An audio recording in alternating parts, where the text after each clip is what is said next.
We're gonna do this a little free mentorship here. All right, I think this is the video I want to start with. It is my first vlog. Normally my day off. My kids and my wife, they sleep in late. We usually do something on Sunday. Sunday's family day.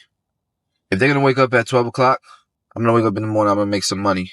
And then by the time I come home, I didn't miss out on anything, but I didn't miss out on money either. I definitely gotta do better with my morning routines. Waking up too late, and then sometimes I'll forget some of my camera equipment, in my book bag and tripod. I got another tripod at the barbershop. Hopefully I could get a cut recorded for you guys today, like a tutorial. I want to take you guys with me along this journey of progression, man. I'm striving to get better just like you guys are striving to get better. We're doing this together, right? Last week I finished So, doing 73 let me see the comments. All haircuts, right. but I'm trying to get to 100 a week. I just want to take you guys with me along that journey, right? I don't know. So I did get to 100. If you followed me, then I did get to 100 clients a week, and it was cool, man. It was dope.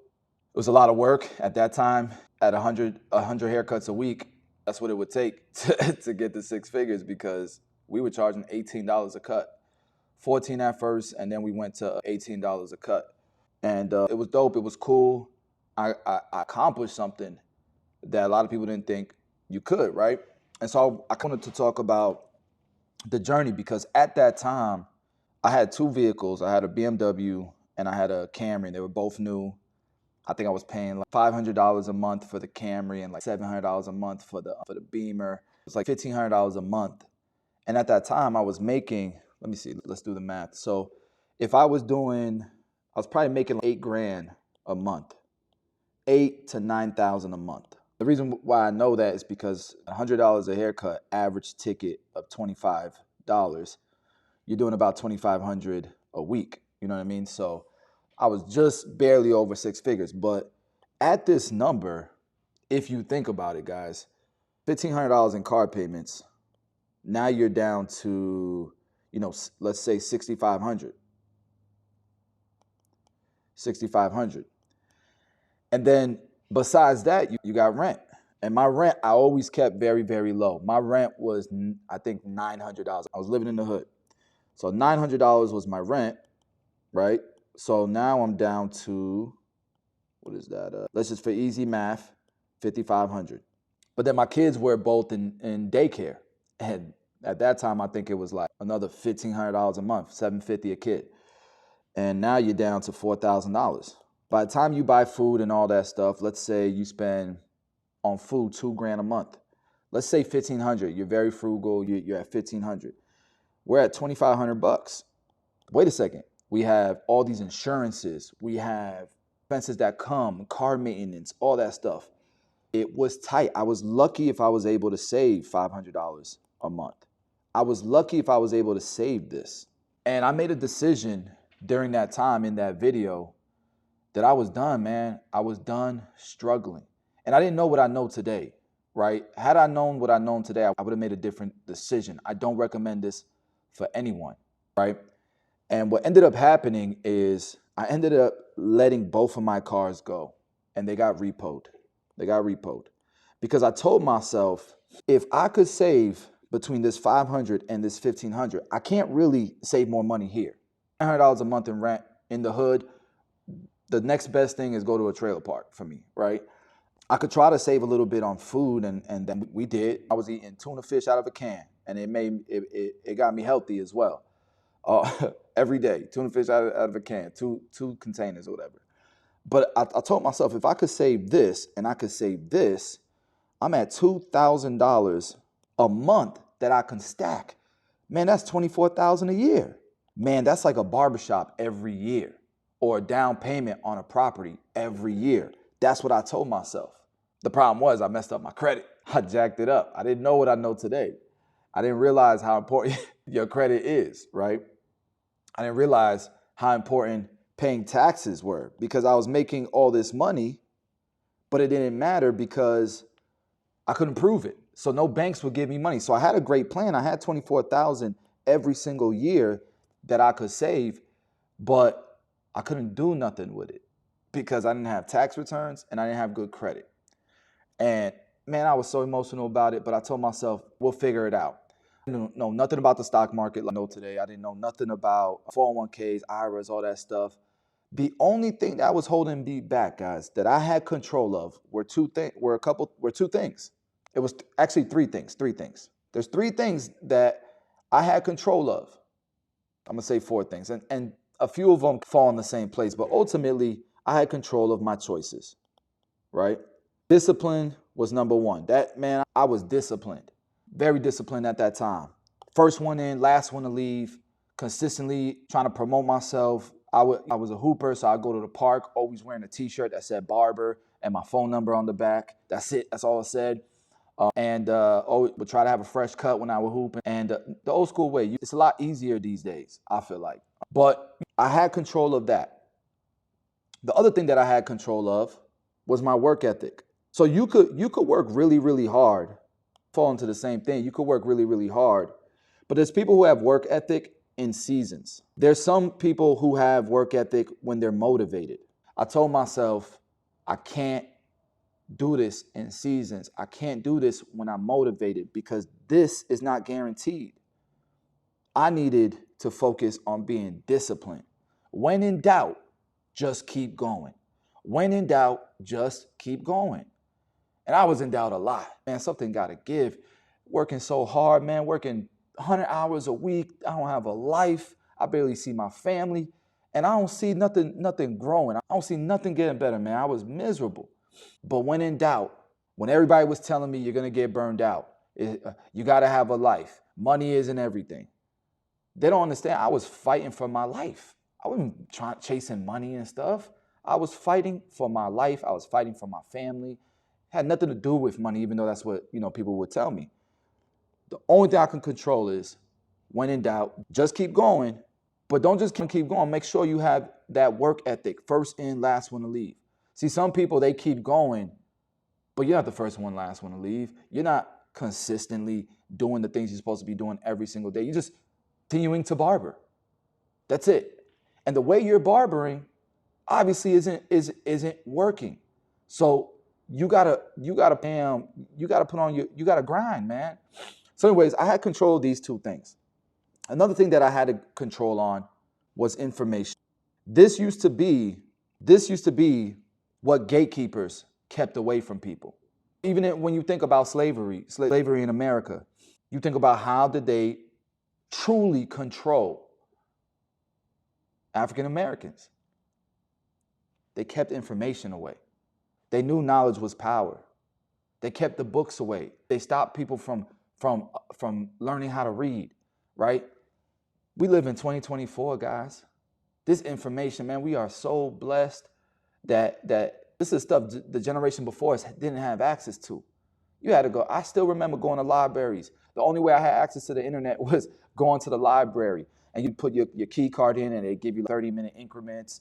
And if somebody was waiting, you had to get off, let them in, and then wait your turn again. I don't know if y'all ever went through that, but I did. Information was not so accessible like it is today. And so I told myself, man, I got control of these three things. And I got obsessed. I could show you my Audible account, bro. And this is in the last 3 years. I'm not making this up, man. Guys, I'm just trying to show y'all what it takes. I don't know if you guys see this. Let me go to my main screen here. I don't know if you see that right there, if it's zooming in. Right there. Whoops. Right there. I don't know if y'all see that. 117 titles. 117 titles in 3 years. That doesn't include the YouTube videos that I'm studying. That doesn't include the webinars and the classes. Man, some of you guys see me sitting in classes still to this day at the shows. Why? Because even when I'm not motivated, even when it feels like I might not learn something, man, I'm trying to play God and know everything, right? How do you know you're not going to learn something from the class? So I still go. This is one thing I could control. And guys, I did this for a long period of time, and it snowballed. This is what it looks like. And this is why it feels like nothing's giving. All the work is being wasted. And then you start listening to all these people who gave up, who stopped, telling you, you're wasting your time. You're going to get burned out. Because this is what it's like. Goes like this. There's not a lot of progress. And then, holy smokes, what's going on? Pinch myself, babe, right? This is getting scary. This is what it looks like. This is year 1, year 2, year 3, year 4, year 5, year 6, year 7, that's what it looks like. Man, we do year 1 and we done. We do year 2 and we're done. We do year 3 and we're done. We year 4, we do year 5 when it's just about to take off and you think it's not good enough. Something's not working because on Instagram, everybody's going crazy. On Instagram, everybody's doing amazing. No, they ain't lying, guys. I'm telling you, if you knew this, you would not be distracted so easily. But we are very distracted. And that's a problem. This is what I stayed true to. And the best mentor in the world, the word of Jesus Christ. The best mentor in the world, in my opinion. But this is what it truly looks like. And if you don't believe me, I can break it down year by year, my own story. You guys saw the video that I posted, man. You guys see what I was willing to do. I was willing to let go of everything. Because the cars, I don't care about no cars. I don't care about no house. I don't care about nothing but having a good life and leaving something behind for my children's children. That's what I care about. So what do you mean, Chris? What do you mean, right? Well, it takes a lot of failure to figure it out, to finesse into finally snowballing. You feel me? So in the beginning, making 8,000, 9,000. Obviously in the beginning I was making 0, and we grew it to about 8,000, 9,000 a month. And I was able to save about $2,000 a month. Oh, and by the way, I would get tax returns because I wasn't paying no taxes. So on top of this $24,000, I was getting about $7,000 to $9,000 in tax returns because of my kids. So I was really saving $30K plus. And I thought it was good, but the problem was I wasn't showing proof of income. And so I would say about year 2.5, about right here, is when I started learning, I got to figure out these settings. I don't know why all right. Is when I started figuring out you got to invest. You could be making all the money in the world, but if in barbering, no one's going to help you retire you. You got to do it for yourself. Don't forget, you're your own boss. Nick Hair Doctor asked, how'd you not file 1099s? Guys, the IRS, they wait. They don't go, oh, he didn't file a tax return this year. Let's go after him. They wait 2, 3. If any of y'all have been audited by the IRS, they wait years because they want to stack up a case, boy. They want to come for you. So they're going to let you get comfortable. Don't pay these taxes we watching. And after 4 or 5 years of not paying your taxes, boom, they kick your ass, right? I didn't pay taxes for 3 years. It was at 2.5 when I realized, after going to banks getting shut down, after going to mortgage brokers getting shut down, because I learned about investing, and the biggest thing at that time was real estate is what you invested in. That's how you got wealthy, right? Guys, look at this. This is a grown man. I don't know if y'all can see this. No, y'all can't see it. That's a grown man. Anyways, but it's real estate that we were trying to invest in. So I could have all this cash, but unless I was going to buy it cash, which was stupid if you learn anything with real estate, you know it was a struggle. So this is when I realized, all right, year 3, we're going to start paying taxes. We're going to start doing this the right way, right? And then I was able to buy my first property, okay? On my own name, okay? At 2.5, at year 2, I was able to buy a property with my wife's name because my wife had a W-2. And she was making like $30,000 a year, and for $100,000. We went with my wife's $30,000 income. We bought a $89,000 house. It's impossible to find these days. And that was our first property. But I worked towards being able to get qualified on my own, okay? Started paying taxes, that's great, okay? I started the cash I had and investing it with my friends into barbershops. So I had businesses that were an option, which were barbershops at that time, and real estate, okay? So I had my first property, and then I opened my first shop with my friends, year 3, okay? I opened another shop because I kept stacking my bread, okay? I opened another barbershop. I was still working towards getting qualified for another property because you need 2 years of tax returns at that time. If you're pie accounting, you know there's other options these days. So now I got 2 barbershops, real estate. By the way, this property was making me $600 a month cash flow, okay? Cash flow, which means after expenses and everything. The barbershops were making about split between 3 people. Okay, so I was making about 2 shops. Okay, I was making about, what is that, 1,800 times 2, making about 3,600 a month. So this is year 4. Let me highlight year 4. Okay, this is year 4. What does that mean? What does that? I was making 8,000 or 9,000 a month plus 3,600. Let's use the $8,000 number. Okay, we are at, what is that? 11,600 plus the 600. So 8K, 3.6K plus 600. We are at 11,600, 12, 12. So now I'm at 12,200 in income. This is where most people, guys, if you can't see my screen, it's because you're on Instagram. If you want to see the full screen, you got to go on YouTube. Okay. What would most people do for making 12,200 when they were making 8,000? They'd pull out the new car. They'd start shopping for new wardrobe, new clothing, right? They'd start eating out, right? I didn't do that. I mean, low key, it was like a light joke and stuff, but every time I went to the show, y'all saw me wearing the same thing to a hair show. Y'all saw me wearing the same thing.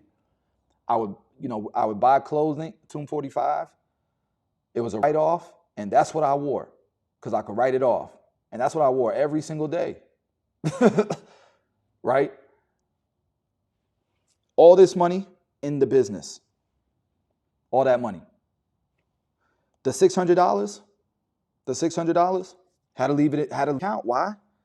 Because, boy, when these people moved out, all that money was gone. I sold it. When I sold it, I made $60,000 profit after taxes and everything. If you hold the house for 2 years, if you live in it for 2 years, and then you put it as a rental property, it's tax-free, okay? You can also do what's called a 1031 exchange to defer the taxes and just keep snowballing it into the properties, all right? If you don't know about that, join the mentorship. We have a whole real estate course on that, okay? A module on that, which module is a course pretty much, okay? So now I got more. Instead of spending it, I stayed the same, okay?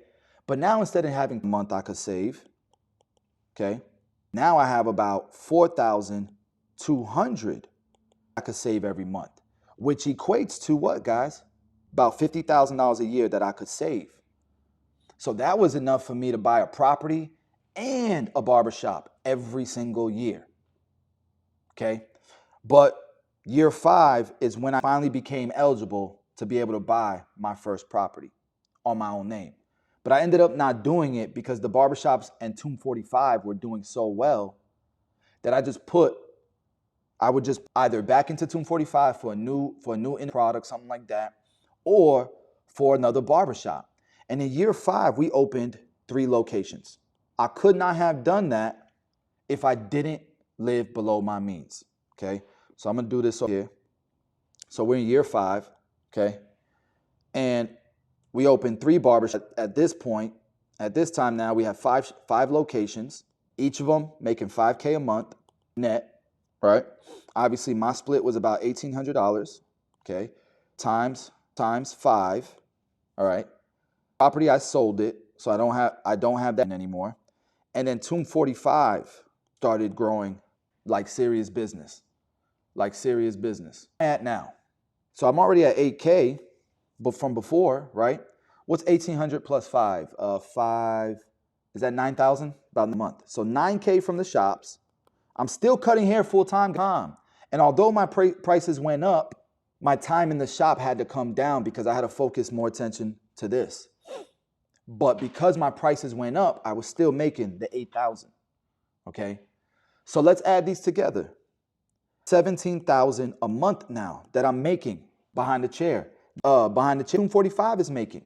We didn't spend any of Tomb 45's money. What came in went right back in, okay? As a matter of fact, it didn't make any money the first few years anyways. It was 17K a month. What would most barbers do? What would most barbers do, guys? They'd be splurging. The new car definitely coming out. The Instagram about to look real sexy. Everybody gonna be like, man, this dude is doing it. I want to be like him, and whatever he's doing, I'm gonna do, and I'm gonna start balling out and boom, boom. No, bro, no, I didn't do that. I was still driving a car that was probably worth $1,500 with no AC, with no AC. Time and 245 was growing. This is what people don't realize. I paid a price. I paid teaching you guys to do anything I didn't do. Okay, I paid a price. I'm making $17K now. I'm still living, still in the hood, paying $900 a month. Okay, I lied. I did move, but I didn't go ball out and get a big ass house. I rented the house that my business partner moved out of because he was able to purchase a house. So my up to, I think it was $1,900 a month.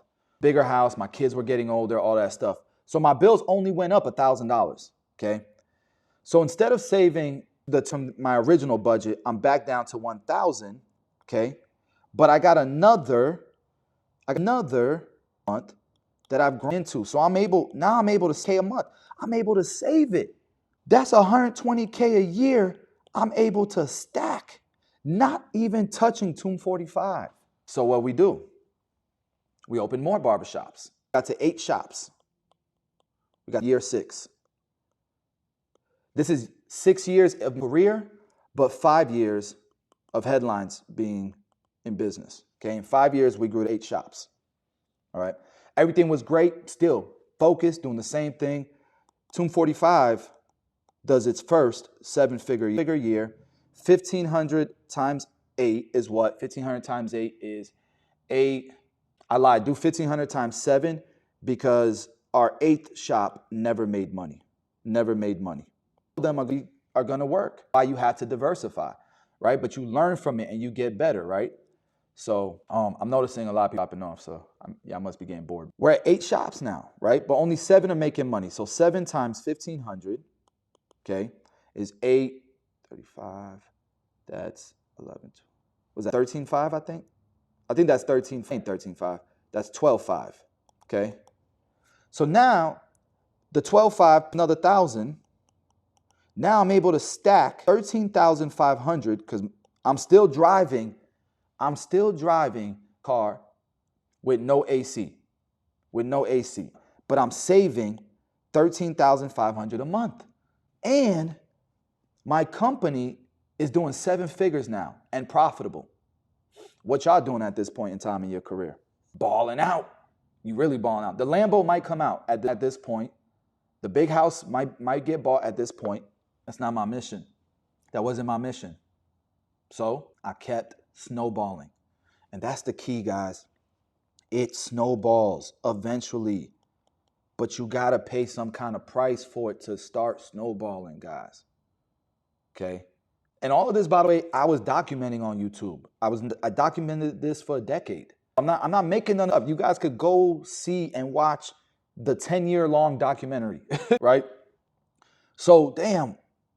What you mean, Chris? You still living by that? Yeah, nothing's changed. Nothing's changed. Okay. I think at this point we're at year 6, right? 7, pandemic hits. Boom. Bomb dropped on me. Imagine if I would have been splurging. Imagine if I would have pulled out the Lambo, would have got the huge house. I got a beautiful house, don't get me wrong. When I bought my house, the mortgage was $2,900 a month. It was a deal. I bought the house because it was a deal. You know, it was a 4,000 square foot house for $2,900 a month. That's the mortgage. Man, let me get that. Right? It's the only reason why I did it, because I knew it was a great deal. Now I got like 300 grand in equity in the house. Okay.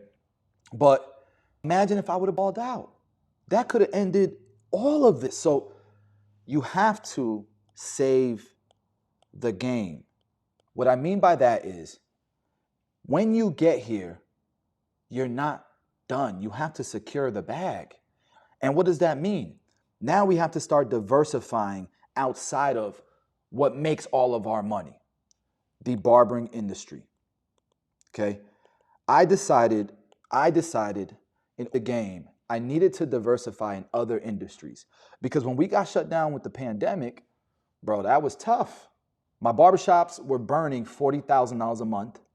We weren't charging anybody rent. Our two locations we had to shut down. Why? Because those same barbers that are their own bosses, they didn't come back to work and pay rent. They were scared they wouldn't be busy. And then the 8th location was never successful because it was a commission shop. It was much harder to build that, right? So we had to close 2 locations. We're down to 6. Had I not lived way below my means, okay, way below, not known to do that, everything would have been gone. But because we lived below our means, Tune 45 actually did great during the pandemic. It paid the bills, that $40K a month. It paid the bills, and it grew its income. And from that experience, I knew I had to diversify ASAP. So from the pandemic on to now, what it's been 3 years, guys? 3 or 4 years? Damn, it's probably been like, yeah, it's been like 3 years. What, 2020, right? 2020 was a big year, 4 years ago. We started diversifying, and I started taking this, and we started doing other things, okay? Some of those things are, for the next 3 years, myself and my business partner, Danny, we accumulated about $4 million in real estate. That makes me feel good because it's not about having $4 million in real estate. It's about diversifying our cash flow. And we did mostly in things in sectors that crushed by a pandemic. I know from that during a recession, barbers actually do well. Why? Because it's one of the last things that a man can still afford that makes them feel good. And it's a place where when a man is depressed and stressed, they can talk to someone. So when I was cutting hair during the recession, I was actually very, very busy. I was at market rates. I was charging $20 a cut, right? So, or $18 a cut at that time. Okay.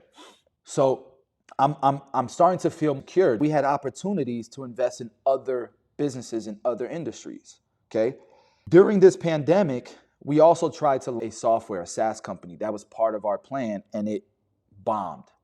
And I lost $350,000. Ask me how much sleep I lost. 0. I could afford to make a gamble like this because I've always lived below my means. Pivoted. I mean, we didn't pivot. Part of the company, there was always going to be a vertical for accounting because I know, considering the past, okay, everything I'm talking about here, I know how important accounting is if a barber wants to actually, build wealth, be able to retire one day. And I knew that those stories that would come from the accounting vertical in the booking app that we were building would be amazing. And it would be what would help the people the most, even though they didn't know they were buying this to get into accounting. The accounting was already built, and it was built because as I was doing my mentorship program, barbers couldn't find a good accountant. So we got our own little accounting firms on our mentees, and that's how we were creating a solution for our mentees to be able to duplicate what I was doing here. Okay, this is what I'm teaching in 6-Figure Barber program. All right. So now the accounting firm was born. I have over 200 clients now. I think we're like 250 clients now. 24 employees. The company's doing really, really well. It's right at break-even, and I think it's going to be profitable this year. Okay.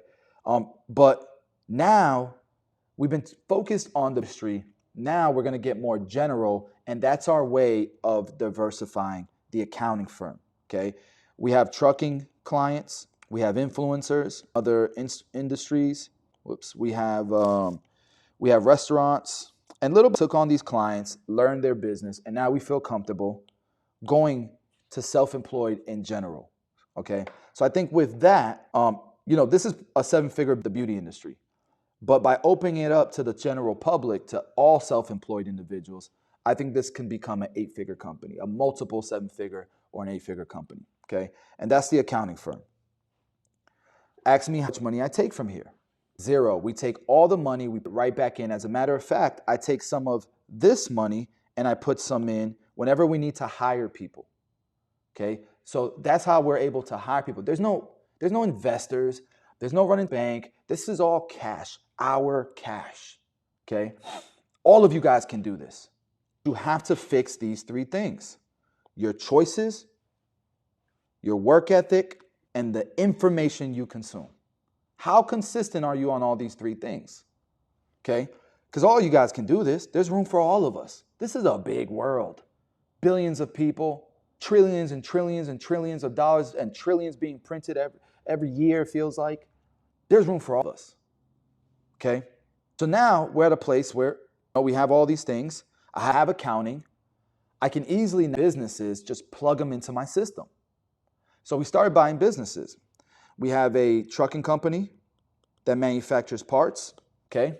That's a 7-figure business that we invent. We have more real estate. We have Mentorship has been doing great. That's looking like it's a 7-figure business as well. OP45 is something we're launching here soon with collaborating with Josh. Another thing that we're doing as of recent is buying barbershops. Have seen that we're buying barbershops now. We have a few other opportunities as well that we're looking into. But at this point, we went from this guy, this young kid right here, young kids, stressed, but he wasn't going to give up. He was never going to stop, right? To get hit by a bus or something. Went from this to now having an enterprise, probably I would say worth in the 8 figures. Okay, never in my life. I just wanted with my family without stressing. This guy did not have this vision. This was not the vision. And it's another thing that I want to tell you guys, man. Like, you could plan all you want, you can have all kinds of vision, but this guy right here didn't have enough info to know what was possible in 10 years' time. And that's why we lose motivation so easily. That's why we get burned out. Because if you can't see the light at the end of the tunnel, of course, you feel like you're in a rat wheel. And of course, you're going to feel burned out. Everything is going to feel more painful. But I stayed consistent. And now, this is why I don't believe financial freedom comes from passive income anymore. I think I'm free. I'm free. I can do what I want to do, how I want to do it, with who I want to do it, at any time and place. That's financial freedom to me. And if I come, it's not like I would be sitting on a couch or beach drinking a Mai Tai. Not even realistic. I do it. I travel a year. We go on a nice vacation. Don't get me wrong. I do it. But even if this was true, this about you guys, but I stay up till 3 o'clock, 2 o'clock in the morning sometimes, enjoying something, through a rabbit hole, consuming content, working on something. I don't know, right? Don't you guys have something that takes up so much? It's just ridiculous how much time it takes, and it's work, right? But you love it. You love it, right?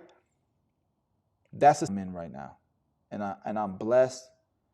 And I give all the glory to God and of it. I've gone through a lot of shit, man, just like everybody else. But you got to have a glass half full mentality, guys. You got to count your blessings, or you're going to lose sight of your potential. You're going to lose sight of it. Anything is possible, guys, in this world. So anyways, we're not done. The snowball continues.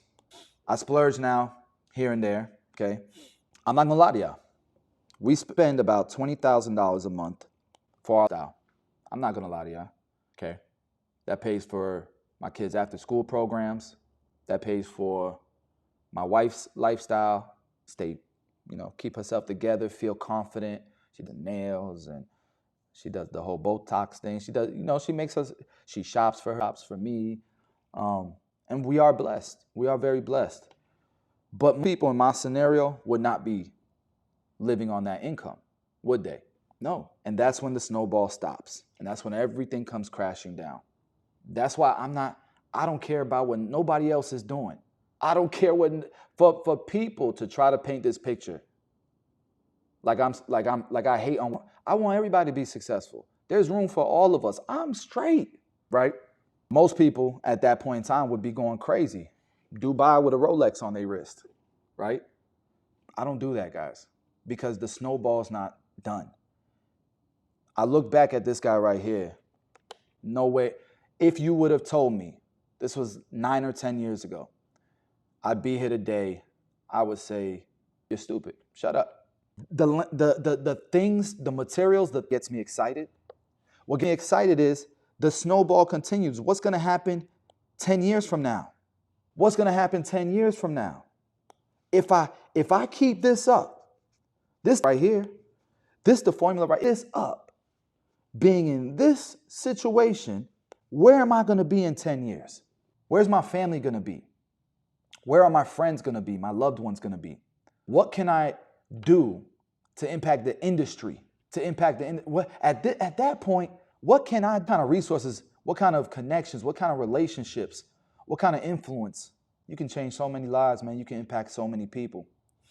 And I think if you're in this position, it's because God wanted you to be in this position.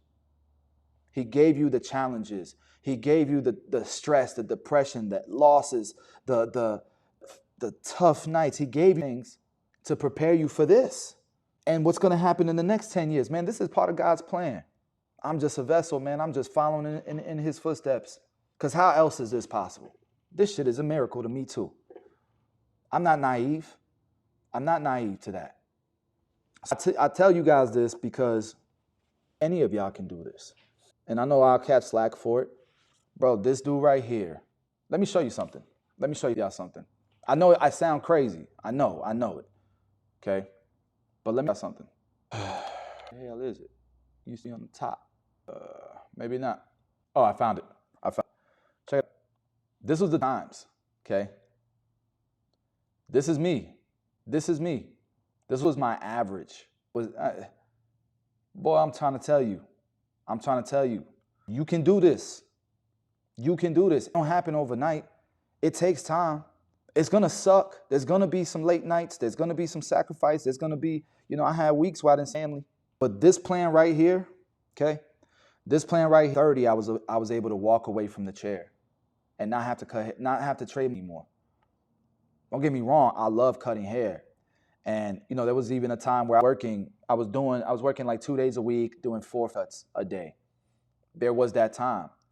But as it continued to snowball, a 1.9 GPA means you don't graduate. You need a 2.0 to be able to graduate high school. I lost all my scholarships. I had D1s, D2s. I visited different schools, lost all my offers, okay, because of that 1.9 GPA. But this right here, guys, it's the plan. Anybody can do this. You're not just limited to barbering either, okay?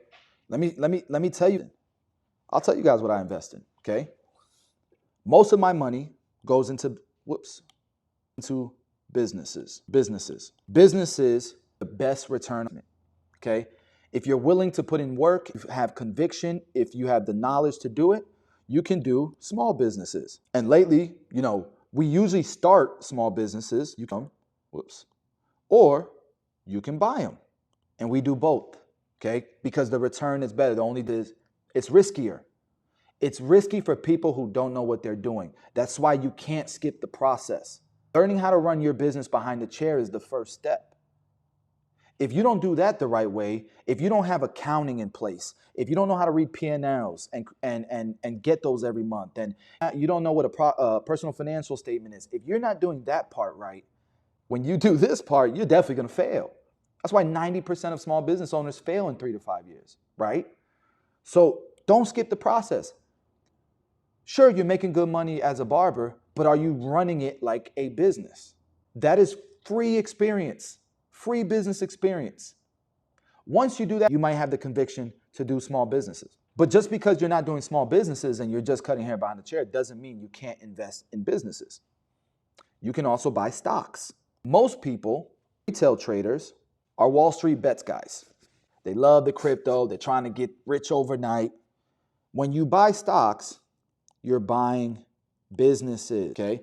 So the whole goal is to buy great businesses, okay? And when I go look at businesses, dude, I go in and I will do my research. Let me show you. So this is all of my sites that I use for investing in real estate. okay? Value line, this this is $2,500 a year, okay? I'm gonna start sharing these with my men. This is about $2,500 a year. You can get it for like 20 bucks a month or something like that. You go to a library, but it's not gonna be all of these things, right? I have a whole bunch of different products that I have access to because I pay the extra money, okay? The assets that are one of the resources that I use to do my research. This is what Warren Buffett used, but he used the paper version. So you know how they say Warren Buffett's never had a computer in his office, right? That's because he was reading newspapers and Value Line. Value Line was one of his go-tos, okay? I want to study guys like Warren Buffett, who's the top richest men in the world the last 100, or not 100 years, dude's almost 100, but the last 80 years, 70 years, right? If I like a company, I would go, where is it? I don't know where I can find it. Let me just put it in. I would go use some type of software to do the research. Don't know why that wasn't in there. All right, so let's just company, okay? Let's look at a company like Ulta, okay? Like Ulta. And I've considered buying it, but I think it's a little bit overvalued. I think if it drops below 480, I would probably buy a shit ton, okay? But look at this company. The profit margin's 11.4%, okay? The free cash flow isn't that bad, right? Treasury, the US Treasury bond is at, so it's less than that, but this is when you want to buy them because you want to be able to buy them when they're just below or at the Treasury bond because you can buy them. The moment this goes up, okay, your PE ratio's gonna skyrocket a lot of times. But if you look at their revenues, this is quarterly, let's go to annual. If you look at their revenues, this is a fairly young company. Bro, that shit is consistent growth every single year. Okay, 10, 20% every single year. Look at their cash flow. This is what they take home. Consistent growth every year. How much debt do they have? They have, where's their debt? They have zero debt. Zero debt, guys. They don't have a lot of cash, but they have cash, 120. I'm okay with that because they got no debt. Okay? Everything looks great about this company. The question, do they have the potential to grow the next few years better and give you a better return than the S&P 500? If this goes down in price, it does. Right now, I think it's probably going to keep up with the S&P 500. We'll just buy the S&P. It's safer. I'm not putting money into a company that beats the S&P because that's the opportunity cost. It's the S&P 500 or the Treasury bonds. Okay, hopefully that makes sense. So that's how you invest in businesses. And if you know about snowballing, you know many people like Warren Buffett have gotten wealthy doing these two things. He started with small businesses. And as his money grew, he realized he didn't have the time anymore. And his time was too valuable to keep doing this. He would come in, he would turn things around. He would, these days they call them activist investors. He would do that for companies. It was just too much time and effort. So he started doing public securities. The other thing that he didn't like about small businesses is no matter what you do, a good accountant can hide stuff. So he'd buy businesses, a lot of hidden stuff. This is regulated by the SEC. And don't get me wrong, there's definitely fraud in this environment as well, but the fraud is much less than in this environment, okay? So if you want to start buying businesses, learn investing and start investing in stocks. And do that every single month you should be investing. DCA, dollar cost averaging, okay? So I do this. This is my main that I do, okay? The second thing that's a close second that I do is real estate. Small businesses, stocks, like I told you guys, $4 million in real estate. What I like about real estate is you can live your ass off, okay? You can make passive income doing it. It's a lot harder than it used to be, but you can make decent money doing this. And at the very least, what I like about it, even if I break even, cash flow wise, okay, the tax incentives when you're at the top tax bracket, the tax incentives here, you can't beat them. You can't beat it. So I do all three, and it diversifies my portfolio, okay? The thing that I do, and it's very light. I only put $100 a week. So about $5,000 a year into Bitcoin. That's it. About $5,000 a year into Bitcoin. Just in case. right? Go to war or something like that. I understand that crypto could be valuable. It's valuable in a lot of underdeveloped countries now, right? So there is a support. I think it's inflated the idea of how powerful it's people are making it out to be in the States and in developed countries, but a place for crypto. So this is the bulk of what I do and how I'm snowballing. And another way that I plan on snowballing is mentorship. Had I had someone guide me along here, 245 would have been, and don't get me wrong, Danny is a beast, but we both were learning this. Danny came from the corporate world. And in the corporate world, he wasn't developing products like this, barber products. He was in telecommunications, a completely different world. So very intelligent man, very smart, learned this, but I couldn't imagine doing this without him. Would it have still been successful?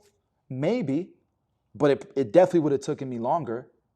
It definitely would have made way more mistakes, and it definitely would have taken even more of my time, and I definitely wouldn't have been able to diversify the way that I did, and I definitely wouldn't have been able to keep running my YouTube channel the way that I did, because this would have taken all of my time. I'm not afraid to share the wealth. As a matter of fact, when I started this, I was the founder, and the guys called me, and they wanted to be part of Bested, and I added them on. I gave them has equity today. Dre has equity today. I don't have a problem sharing the wealth, man. I know I'm not self-made. I know I'm not, and that's what makes me even more dangerous. I have no problem with having a team because I'm not doing this for Lambos and stuff. I'm doing this to continue the snowball, right? Because I know what that can do. I know how impactful it can be. Somebody's got it while everybody's out splurging, buying Louis V and stuff, right? So anyways, my goal is now to diversify and imagine I can teach you guys the private how to start his own thing, or some guys how to start their own chain of barbershops, right? And they need help.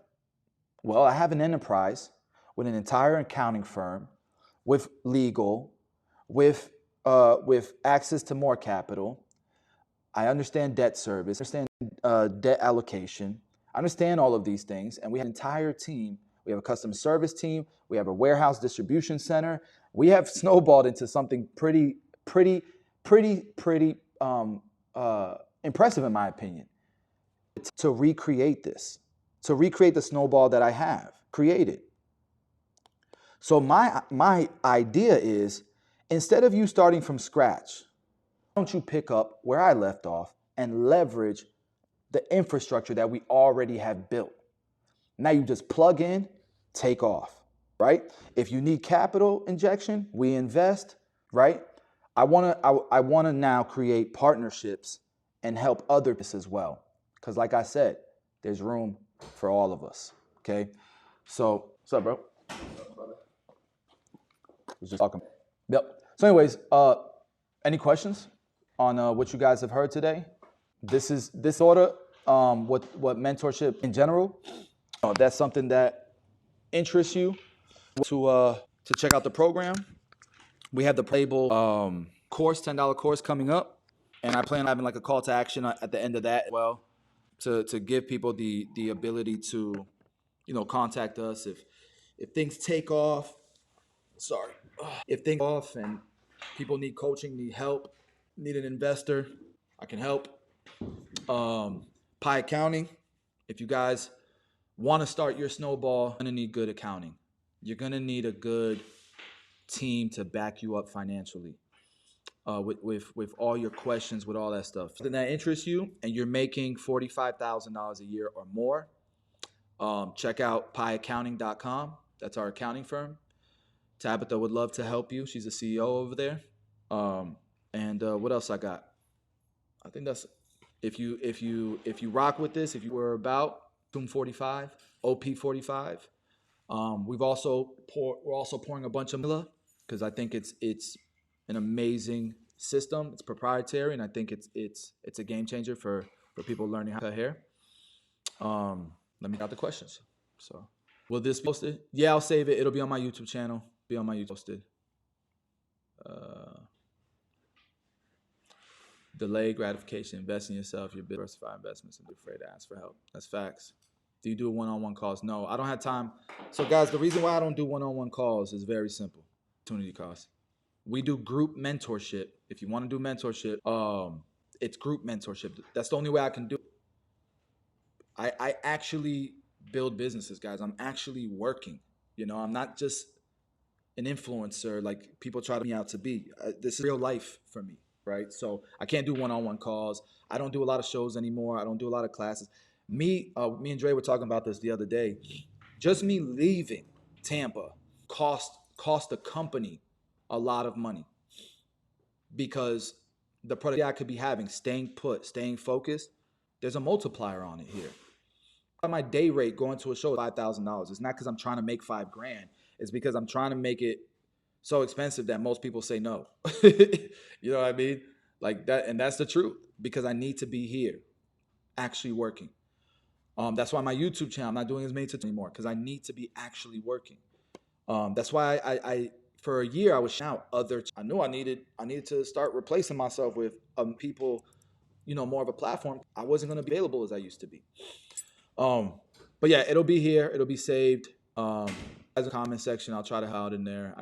I try. That's another thing. That's why I don't do a lot of comments and I don't go in my DMs because it's too much time taking. Hopefully you guys. That being said, yeah, man, y'all have a good day. Hope it will start to y'all's day. And if you think this could help anyone, please do share. I think it's great for the industry to hear conversations like this. Maybe you guys will these topics in the shop and have some thought-provoking conversations. But nonetheless, I'll see you later.